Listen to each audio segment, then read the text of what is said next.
Hello guys, നമ്മളിന്ന് form clay വെച്ചിട്ട് trinket ഡിഷാണ് ഉണ്ടാക്കാൻ വേണ്ടി പോകുന്നത്. അതിന് നമ്മളിതിൽ ബ്ലൂവും പർപ്പിളും ആണ് എടുക്കുന്നത്.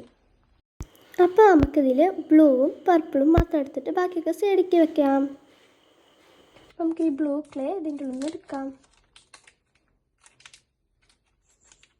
ഗായ്സ്, നമ്മൾ ബ്ലൂ ക്ലേ ഇതിൻ്റെ ഉള്ളിൽ നിന്ന് എടുത്തിട്ടുണ്ട്. ഇനി നമുക്ക് ഇത് റൗണ്ട് ഷേപ്പ് ആക്കണം. അതിന് വേണ്ടിയിട്ട് ഞാൻ ഈ ഒരു പാത്രത്തിൻ്റെ മൂടിയാണ് ഷേപ്പിന് വേണ്ടി യൂസ് ചെയ്യുന്നത്. നമുക്കിത് ഫസ്റ്റ് ഒന്ന് ഉരുട്ടിയെടുക്കാം. നമുക്ക് ഇതിൻ്റെ മുകളിൽ കൂടെ വെക്കാം. അപ്പോൾ നമുക്ക് സർക്കിൾ ഷേപ്പിൽ കിട്ടിയിട്ടുണ്ട്. ഇനി നമുക്ക് പർപ്പിൾ ക്ലേ പുറത്തേക്ക് എടുക്കാം. ഇത് നമുക്ക് ട്രിങ്കറ്റ് ഡിഷിൻ്റെ സൈഡിൽ ഒരു പർപ്പിൾ കളറാകുമ്പോൾ നല്ല ക്യൂട്ടായിരിക്കും. അപ്പോൾ ഗായ്സ്, നേരത്തെ നമ്മൾ ഈ കോലോണ്ട് ചെയ്തത് കൊളായി. അപ്പോൾ ഞാൻ കൈ കൊണ്ട് തന്നെ പറ്റി. ഇനി നമുക്കിത് ഇതുമ്മ വെച്ച് കൊടുക്കാം.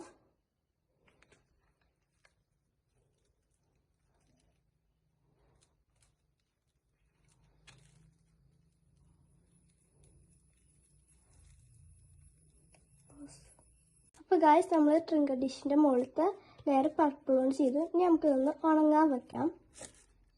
അങ്ങനെ ട്രിങ്കറ്റ് ഡിഷ് റെഡി ആയിട്ടുണ്ട്. ഞാൻ കുറച്ചുകൂടി ഒരു രസമാക്കാൻ സൈഡ് ഭാഗം ഒന്ന് കൈകൊണ്ട് ഡിസൈൻ ആക്കി കൊടുത്തിട്ടുണ്ട്.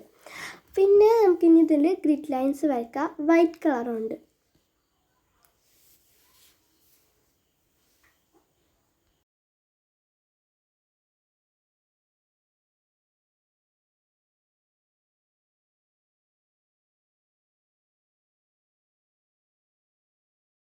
നമ്മൾ ഗ്രിഡ് ലൈൻസ് വരച്ചിട്ട് വൈറ്റ് പെയിന്റ് കൊണ്ട് പെയിന്റ് ചെയ്ത് കൊടുക്കുന്നു. അപ്പോൾ ഗായ്സ്, നമ്മൾ ട്രിങ്കറ്റ് ഡിഷ് റെഡി ആയിട്ടുണ്ട്. ഇനി നമുക്കിതിൽ ഒരു മോതിരം ഇട്ട് കൊടുക്കാം.